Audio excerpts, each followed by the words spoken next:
오늘 은혜 받으실 말씀은 사무엘상 17장 40절에서 45절까지의 말씀입니다. 사무엘상 17장 40절에서 45절까지의 말씀을 우리 함께 봉독하겠습니다.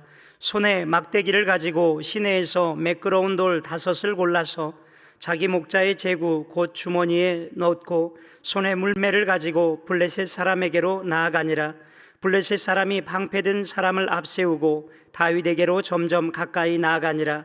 그 블레셋 사람이 둘러보다가 다윗을 보고 업신여기니 이는 그가 젊고 붉고 용모가 아름다움이라. 블레셋 사람이 다윗에게 이르되 내가 나를 개로 여기고 막대기를 가지고 내게 나아왔느냐 하고 그의 신들의 이름으로 다윗을 저주하고 그 블레셋 사람이 또 다윗에게 이르되 내게로 오라. 내가 내 살을 공중의 새들과 들짐승에게 주리라 하는지라. 다윗이 블레셋 사람에게 이르되 너는 칼과 창과 단창으로 내게 나아오거니와 나는 만군의 야훼의 이름 곧 내가 모욕하는 이스라엘 군대의 하나님의 이름으로 내게 나아가노라. 아멘. 오늘 이 본문의 말씀을 가지고 하나님을 가까이 하는 것이 내게 복이다 라는 제목으로 하나님 말씀 증거하도록 하겠습니다. 여러분 한번 따라 하시겠습니다. 오늘도 참 좋은 날입니다. 주님이 우리와 함께 하십니다. 오늘 이 새벽에 하나님께서 여러분들에게 놀라운 은혜를 주실 줄로 믿습니다. 사무엘상 17장을 보면 소년 다윗이 거인 장수 골리앗과 일전을 벌이는 장면이 나옵니다. 그런데 오늘 40절에 보니까 손에 막대기를 가지고 시내에서 매끄러운 돌 5을 골라서 자기 목자의 제구 곧 주머니에 넣고 손에 물매를 가지고 블레셋 사람에게로 나아가니라 라고 하는 말씀이 있습니다. 이 다윗은 막대기와 물맷돌 5개를 가지고 나갑니다. 왜 그랬을까? 다윗은 사울왕이 건넸던 사울왕의 갑옷도 거절했습니다. 다른 모든 무기도 마다했습니다. 그런데 왜 유독 골리앗과 싸우기 위해서 이 물맷돌 5개를 가지고 갔을까? 하나님이 함께 하신다라고 하는 믿음이 있었다면 1개면 되지 않을까? 예비탄환으로 한다면 2개, 3개쯤이면 충분하지 않았을까? 그런데 그 답이 사무엘하 21장에 있습니다. 사무엘하 21장 15절 이하를 보면 골리앗 외에도 4명의 거인들이 더 있었다라는 사실이에요. 그 첫 번째가 이스비브노비라고 하는 사람인데 사무엘하 21장 16절입니다. 장대한 자의 아들 중에 300세겔 중 되는 노창을 들고 3칼을 찬 이스비브노비 다윗을 죽이려 함으로. 두 번째가 삽인데 21장 18절입니다. 그 후에 다시 블레셋 사람과 곱에서 전쟁할 때에 후사 사람 십부개가 장대한 자의 아들 중에 삽을 쳐 죽였고, 세 번째가 골리앗 동생 라흠인데 사무엘하 21장 19절입니다. 또다시 블레셋 사람과 곱에서 전쟁할 때에 베들레헴 사람 야레오르김의 아들 엘하난이 가드 골리앗의 아우 라흐미를 죽였는데 그 자의 창자루는 배틀째 같았더라. 이 골리앗의 집안이 형과 아우 모두가 큰 거인의 집안이었음을 알 수가 있습니다.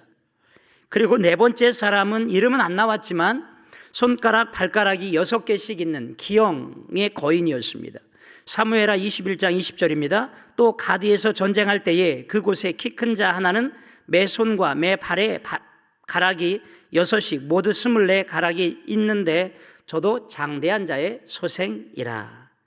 그러니까 블레셋 군대에는 사람의 눈으로 보기에 확연한 거인이 무려 5명이나 있었다라는 것입니다. 그 중에서 제일 먼저 나와서 소리친 자가 바로 골리앗이었던 거죠.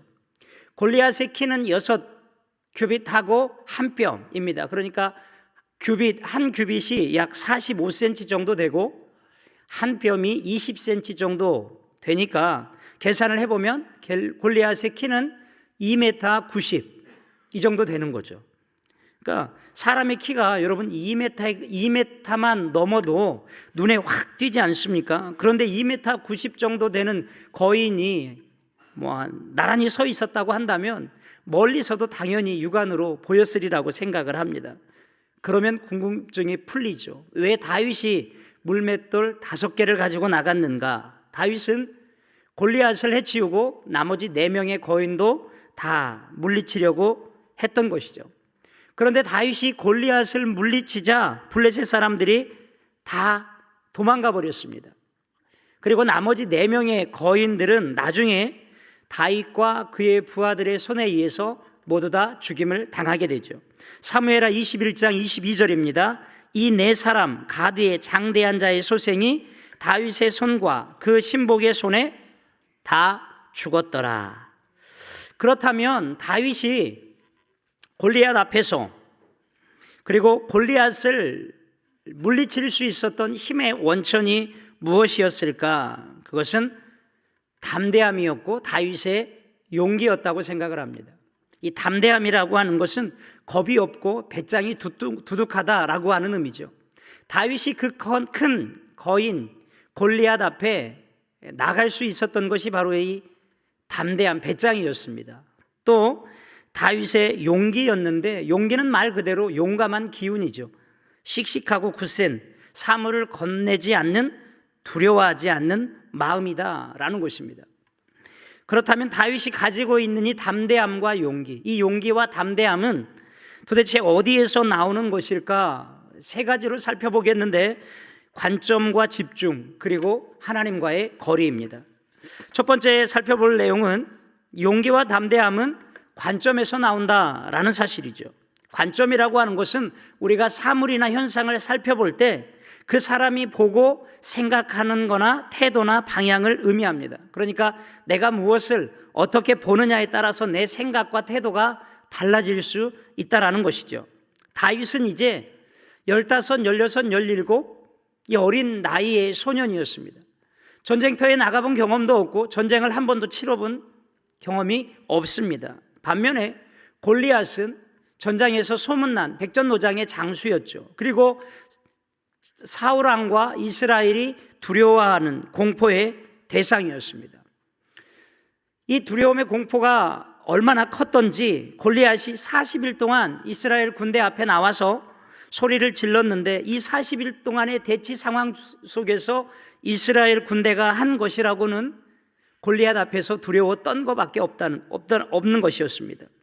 원래 이 싸움은 양측 대표가 1대1로 나와서 소위 1대1 맞짱을 떠서 전쟁의 승부를 판가름하고 전쟁에서 지는 사람은 종이 되기로 했는데, 여러분, 이런 방식이면 마땅히 사울 왕이나 그 군대에서 가장 용맹한 장수가 나가야 되는 게 맞는데, 이스라엘 군대는 모두가 두려워서 떨고 있었다는 것입니다. 사실 사울이 이끄는 군대는 약한 군대가 아니었습니다. 강한 군대였습니다. 출애굽할 때는 아말렉을 물리쳤고 그 이전에도 블레셋과의 큰 전투에서 크게 승리를 한 경험이 있었습니다. 이스라엘의 군대는 군대 수가 적고 무기가 부족하여도 하나님이 함께 하시면 능히 이긴다라고 하는 것을 경험을 통해서 이미 알고 있었습니다. 그런데 이 골리앗 앞에서는 아무도, 그 누구도 단 한 번도 하나님의 이름을 부르지 않았습니다. 골리앗의 호령에서 이스라엘 진영에서는 아무도 나서는 사람이 없었습니다. 그의 키를 보고 모두가 눈이 휘둥그레졌습니다. 그가 입은 갑옷을 보고는 기가 죽었죠. 손과 몸에 지닌 창을 바라보고는 모두가 두려워서 벌벌 떨어야 했습니다. 그런데 다윗이 이 골리앗이 하는 말을 듣고 울분이 치솟았습니다. 저자가 감히 하나님의 군대를 모독하다니, 저런 자를 그냥 둘 수가 있느냐? 그럴 수 없다. 그래서 다윗이 골리앗과의 1대1 매치에 출전을 하게 되는 것이죠. 사실 다윗이 사울 왕 앞에 섰을 때 왕이 그런 얘기를 합니다. 내가 가서 저 블레셋 사람과 싸우기에 능치 못하리니 너는 소년이요 그는 어려서부터 용사임이라. 그런데 다윗은 자기의 지난날의 경험을 통해서 골리앗과의 싸움에서 이길 수 있다는 사실을 사울 왕에게 피력합니다. 그가 목장에서 아비가 맡긴 양을 지킬 때 사나운 맹수가 양을 움켜가면 그 수염을 잡고 주먹으로 쳐 죽인 일이 있었습니다. 그래서 사울 왕에게 다윗이 말합니다. 37절에 야훼께서 나를 사자의 발톱과 곰의 발톱에서 건져내셨은즉 나를 이 블레셋 사람의 손에서도 건져내시리이다. 그러니까 다윗은 눈앞에 확연히 보여지는 골리앗과 그 4명의 거인들, 그들보다 더 크고 강하신, 자기와 함께 하신 하나님을 바라보았기 때문에 다윗은 두려워하지 않고 골리앗과의 싸움에 나갈 수 있었다라는 사실이죠. 믿음이라고 하는 게 뭐냐? 믿음은 하나님께 초점을 두고 하나님의 눈으로 보는 것입니다. 내가 무엇을 보느냐에 따라서 두려움에 사로잡힐 수도 있고 담대할 수도 있습니다. 사울 왕과 이스라엘 군인은 골리앗을 보았기 때문에 두려움에 벌벌 떨었지만 다윗은 전능하신 하나님을 바라보았기 때문에 담대할 수 있었습니다. 노아가 방주에서 나와 1년 동안 잠겨진 이 폐허가 된 이 세상을 바라보며 절망하기보다는 하나님께서 약속하신 무지개를 바라보며 하나님의 약속을 기억하였고 희망을 갖고 나갈 수가 있었습니다. 베드로는 예수님을 바라볼 때는 무리를 걷는 기적을 경험했지만 몰아치는 바람과 파도를 보고 물 위에 빠지고 말았습니다. 12명의 정탐꾼 중에 10명의 정탐꾼은 그 땅을 탐지하고 와서 그 땅에 보여지는 대로 그 땅은 거민을 삼키는 땅이요, 그 사람들은 장대한 사람이다, 우리가 들어가면 우리는 다 죽는다, 안 된다, 못한다, 할 수 없다, 우리는 그들에 비해 메뚜기와도 같다 라고 이야기를 했지만 여호수아와 갈렙은 그 땅은 하나님께서 우리에게 주신 땅이다, 그들의 보호자는 그들에게서 떠났고 하나님은 우리와 함께 하신다 라고 하면서 가나안 땅을 차지하게 되었습니다. 여러분, 우리가 무엇을 보느냐에 따라서 성공할 수도 있고 실패할 수도 있다라는 거예요. 내가 무엇을 보느냐에 따라서 소망이 생기기도 하고 희망이 생기기도 하고 절망하기도 하고 좌절하기도 한다라는 것입니다. 신앙생활을 하다 보면 골리앗과 같은 많은 것들이 우리에게 옵니다. 우리 앞에 서 있습니다. 질병의 골리앗이 있고 물질의 골리앗이 있고 고난의 골리앗이 있고 사업의 어려움의 골리앗이 있습니다. 예기치 못했던 내가 감당할 수 없는 골리앗들이 우리 앞을 가로막는 일들이 참 많이 있다라는 거예요.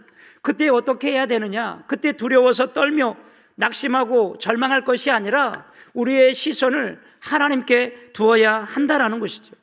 마귀는 우리로 하여금 안 되는 걸 보게 하는 거예요. 부정적인 것을 보게 하는 거예요.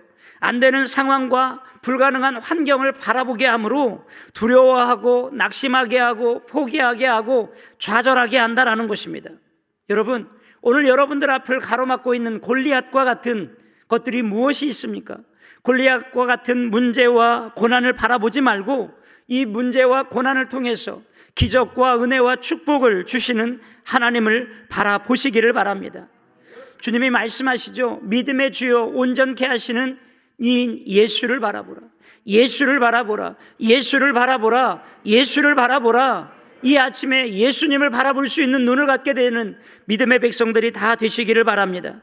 예수님을 바라보고 예수님께 우리의 시선을 고정시킬 때 모든 두려움이 사라지고 용기와 담대함이 임하게 될 것입니다. 두 번째로 용기와 담대함은 집중해서 나온다라는 것이죠.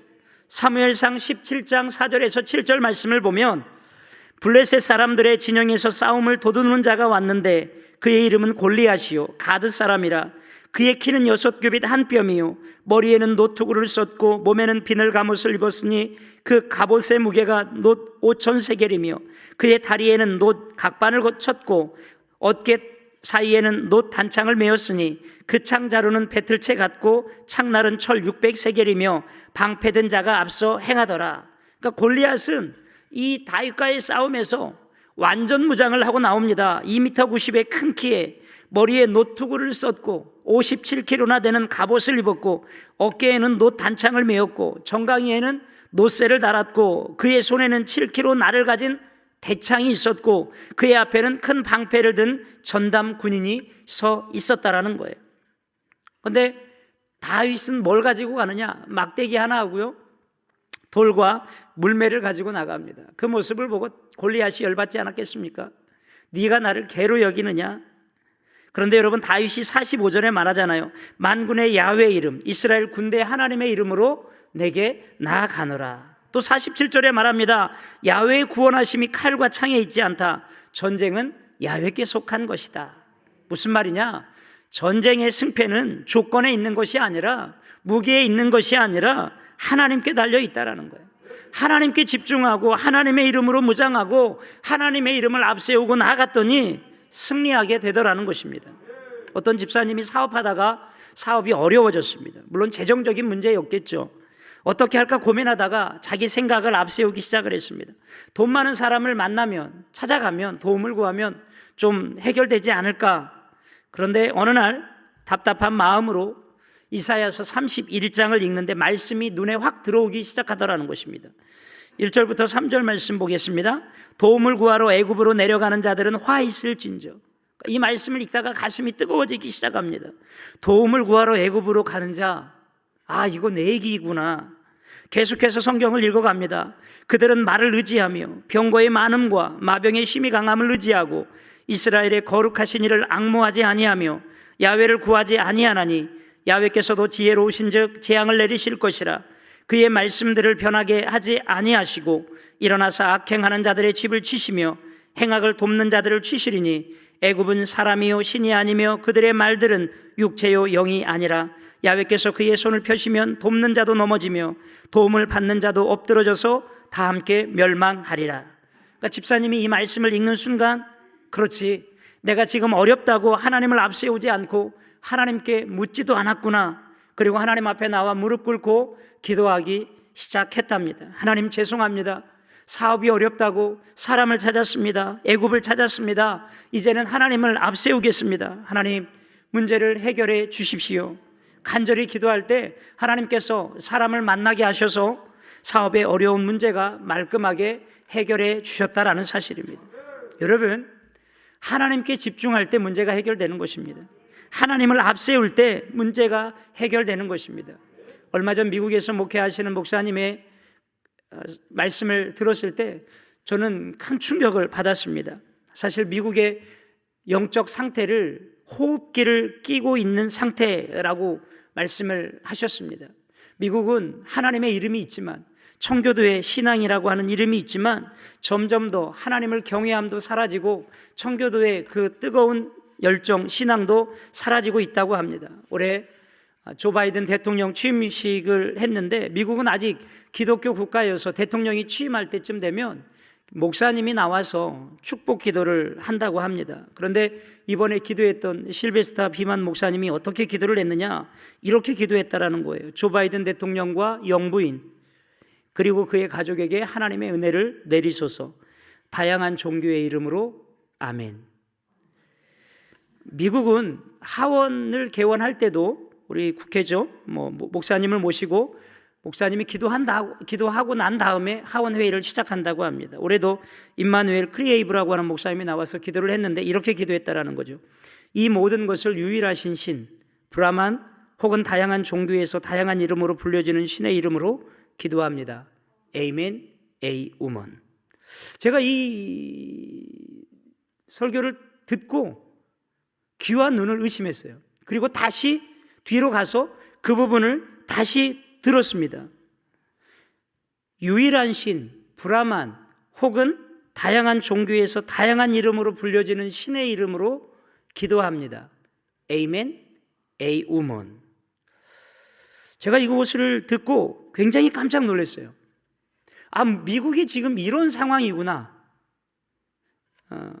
우리나라 미국에서 목회하시는 우리 나라 목사님이 몇 년 전에 초청을 받아서 하원 개원할 때 기도하러 간 일이 있다고 합니다. 물론 이제 미국에서 신상의 스크린을 다 거치고 난 다음에 지침을 내려오는데 국회에는 많은 종교인들이 있기 때문에 기독교적으로 민감한 용어를 사용하지 말아 주십시오. 그런데 이 목사님이 가서, 목사가 하는 일이 뭐겠습니까? 하나님의 이름으로 하나님을 높이고 하나님의 이름으로 기도하는 거 아니겠습니까? 그래서 목사님이 가서 그렇게 기도했답니다. 하나님의 이름을 높이고 예수님의 이름으로 기도를 했더니 많은 사람이 전화가 오고 문자가 오고 편지가 오고 직접 찾아오더라는 거예요. 한국 사람이 미국 국회 앞에서 예수 그리스도의 이름으로 기도했다라고 하는 이유만으로. 그런데 그것 때문에 격려를 받고 칭찬을 받고 전 미국인이 생방송으로 그 방송을 보고 있는데 결국 고맙다라고 하는 인사를 하기 위해서 그렇게 편지도 보내고 문자도 보내고 찾아오더라는 것입니다. 버지니아 국회에서 또다시 초청을 받고 목사님이 기도하러 갔는데 도착해서 물었답니다. 이곳에 있는 의원들이 모두 기독교인입니까? 아닙니다. 동양 종교, 이슬람, 무신론 많은 사람들이 있습니다. 제가 예수님의 이름으로 기도해야 하는데 괜찮겠습니까? 목사님인데 당연히 괜찮으시죠. 그리고 예수님의 이름으로 기도하고 내려오는데 모든 의원들이 다 기립해서 박수를 치더라는 것입니다. 그러니까 처음에는 이것이 목사에 대한 예의인 줄 알았다는 것이죠. 그런데 그것이 아니라 예수 그리스도의 이름으로 기도했다라고 박수를 받았다는 것입니다. 그러니까 여러분 이상하지 않습니까? 미국이라고 하는 나라가 청교도 신앙을 가지고 있는 나라가 예수 그리스도의 이름으로 당연히 기도해야 되는데 예수 그리스도의 이름으로 기도했다고 박수를 받는 이런 상황, 그리고 목사라고 하는 타이틀을 가지고 있으면서도 예수 그리스도의 이름으로 기도하기를 주저하고 꺼려하는, 두려워하는 이유가 뭘까? 무엇이 두려워서 예수님의 이름으로 기도하지 못하나? 그리고 그 사람들은 도대체 어떻게 됐길래 예수님의 이름으로 기도하는 것, 이것에 대해서 박수를 보내고 또 전화를 하고 문자를 보낼까? 제가 이걸 보면서 제 나름대로의 생각하는 것이, 과연 세상이 우리에게 원하는 것이 뭘까? 목사에게, 그리고 교회에게 정말 원하는 것이 무엇일까? 우리가 이 세상 가운데 변화시킬 수 있는 힘과 능력이 어디에 있을까? 우리가 세상 사람들에게 무엇을 줘야 할까? 저는 그 비결을 오늘 다윗의 선언에 있다고 생각합니다. 45절 말씀을 우리 함께 다시 한번 보도록 하겠습니다. 너는 칼과 창과 단창으로 내게 나아오거니와 나는 만군의 야훼의 이름, 내가 모독하는 이스라엘 군대의 하나님의 이름으로 내게 나아가노라. 베드로와 요한이 성전에서 구걸하는 거지에게 말합니다. 은과 금은 내게 없거니와 내게 있는 것으로 내게 주노니 곧 나사렛 예수 이름으로 걸으라. 나사렛 예수 이름으로 일어나 걸으라. 우리가 세상 가운데 선포해야 할 이름, 여러분 그것이 바로 예수 그리스도의 이름인 줄로 믿습니다. 예수 그리스도, 그 이름에 권세가 있고 능력이 있습니다. 그 이름이 선포될 때 세상이 변하고 달라지게 될 것입니다. 예수 그리스도의 이름이 선포될 때 우리의 삶의 문제가 해결이 되고 질병이 떠나가게 될 것입니다. 그래서 복음성가에 그런 복음성가가 있잖아요. 예수 이름으로 승리를 얻었네. 예수 이름으로 승리를 얻었네. 예수 이름으로 나갈 때 우리 앞에 누가 서리요. 예수 이름으로 나갈 때 승리를 얻었네. 할렐루야. 오늘도 예수 이름으로 나가시기를 바랍니다. 예수 그리스도 그 이름에 집중하십시오.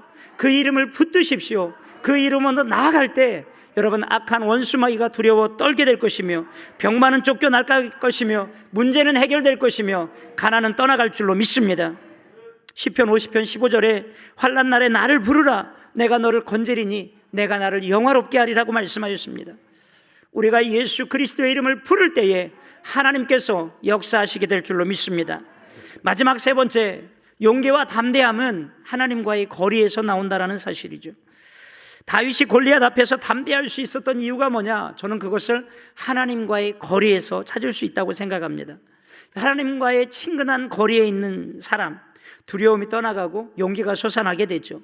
하나님과 오늘처럼 여러분들처럼 이 새벽에 교제가 있고 말씀의 교제가 있고 예배를 통한 만남이 있을 때 그 사람은 용기 백배해지게 된다라는 것입니다. 다윗은 하나님을 절대로 신뢰하는 사람이었습니다. 그가 양을 칠 때 하나님께서 오셔서 그를 도와주셨고 지켜주셨습니다. 그가 악기로 찬양할 때 아무도 들어주는 사람이 없었지만 하나님이 들으시고 기뻐하셨다라는 사실을 다윗은 알 수가 있었습니다. 모세가 살인자였고 광야에서 40년 동안 여러분 세월을 보냈을 때 아무도 주목해 주는 사람이 없었습니다. 그런데 그렇던 모세가 이스라엘 백성들을 출애굽시킬 수 있는 위대한 지도자가 되었던 그 원천은 어디에 있었는가? 모세가 그토록 강력하게 쓰임받을 수 있었던 비결 역시 하나님과의 교제, 하나님과의 거리에 있었다라는 거예요. 신명기 34장 10절은 하나님과 모세의 거리를 우리에게 이렇게 말씀합니다. 그 후에는 이스라엘에 모세와 같은 선지자가 일어나지 못하였으니 모세는 야훼께서 대면하여 아시던 자요. 모세는 하나님의 얼굴을 보았던 사람입니다. 그렇게 가까이 있었던 사람이죠. 여러분, 북극과 남극에는 만년설이 있습니다. 태양과 각도가 멀어서 태양빛이 도달하는 양이 적기 때문이죠. 한마디로 말하면 태양과 거리가 멀기 때문에 남극과 북극은 항상 꽁꽁 얼어져 있습니다. 반면에 열대 국가인 인도네시아나 말레이시아, 이 동남아시아 이 주변의 국가들은 열대우림이 있습니다. 그 땅이 더 복을 받았기 때문입니까? 그렇지 않습니다. 태양과 가깝기 때문에 그렇습니다. 이 남극이나 북극에는 생명체가 많이 살고 있지 않습니다. 저주를 받아서 그러냐? 아니요. 태양과 거리가 멀기 때문에. 그런데 여러분, 태양과 가까우면 넘치는 생명력으로 넘치는데 태양과 거리가 멀면 얼어붙어 버린다라는 것입니다.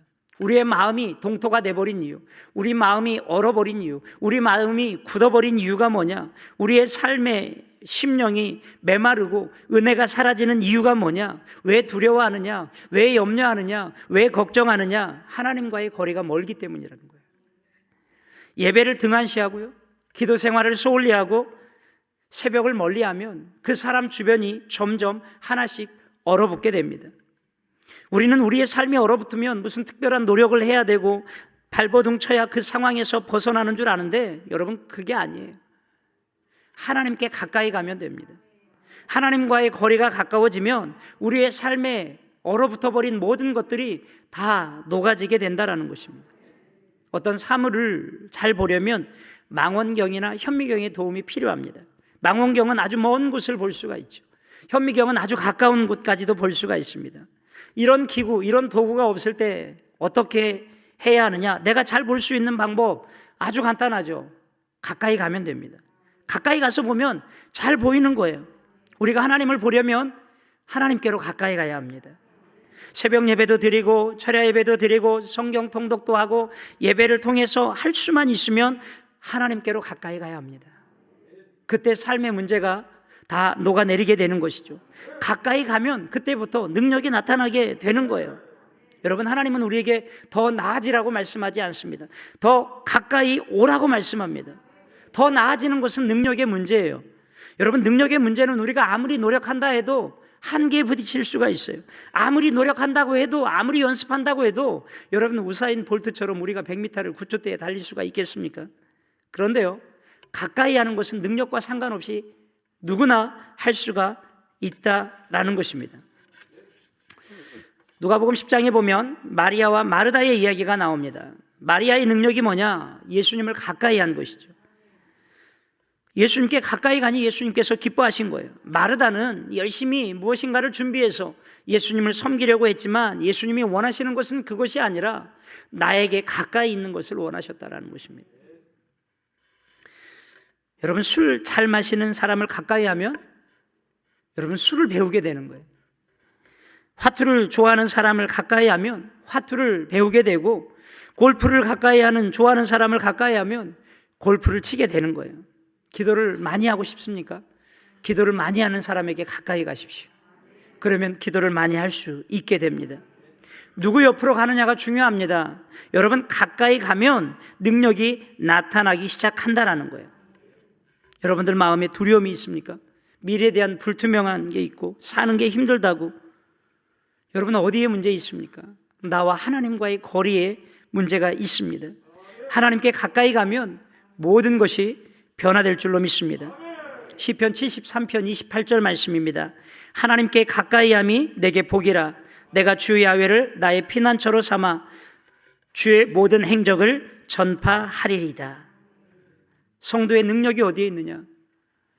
하나님과의 거리에 있습니다. 하나님을 가까이 하십시오. 그러면 하나님께서도 우리를 가까이 하실 줄로 믿습니다. 여러분, 마음속에 두려움이 있다면 하나님과의 거리를 확인해 보시고, 멀리 있다면 하나님께 가까이 가려고 발버둥 쳐 보십시오. 하루 종일 시간을 내어서 성경을 통독해 보십시오. 시간을 내어서 충분한 기도의 시간을 가져보십시오. 성도의 담대함과 자신감은 하나님과의 거리에 그 뿌리가 있습니다. 오늘도 하나님과 가까이 갈 수 있는 시간이 되기를 바랍니다. 할 수만 있으면 하나님께 더 가까이 가는, 그래서 오늘 하루도 승리하는 하나님의 백성들이 다 되시기를 주님의 이름으로 축원합니다. 기도하겠습니다. 좋으신 하나님 아버지, 오늘 이 새벽에도 주의 전에 하나님을 가까이 하고자 저희들 나왔습니다. 오늘 이 새벽에 말씀을 가까이 하는 자들에게 말씀이 주는 생명과 능력이 임하게 하여 주옵소서. 기도를 통하여서 하나님을 가까이 하고자 하는 자들에게 마음의 두려움이 떠나가게 하시고 삶의 문제가 해결이 되게 하시고 성령으로 충만한 역사가 나타나게 하여 주시옵소서. 오늘도 믿음으로 귀한 예물 정성껏 주님께 드린 손길들을 축복하여 주시고 저들의 삶에 큰 은혜와 복을 허락하여 주시옵소서. 예수님의 이름으로 축복하고 기도합니다. 아멘. 하늘에 계신 우리 아버지여, 이름이 거룩히 여김을 받으시오며 나라가 임하시오며 뜻이 하늘에서 이루어진 것 같이 땅에서도 이루어지이다. 오늘 우리에게 일용할 양식을 주시옵고 우리가 우리에게 죄 지은 자를 사하여 준 것 같이 우리 죄를 사하여 주시옵고 우리를 시험에 들게 하지 마시옵고 다만 악에서 구하시옵소서. 나라와 권세와 영광이 아버지께 영원히 있사옵나이다. 아멘.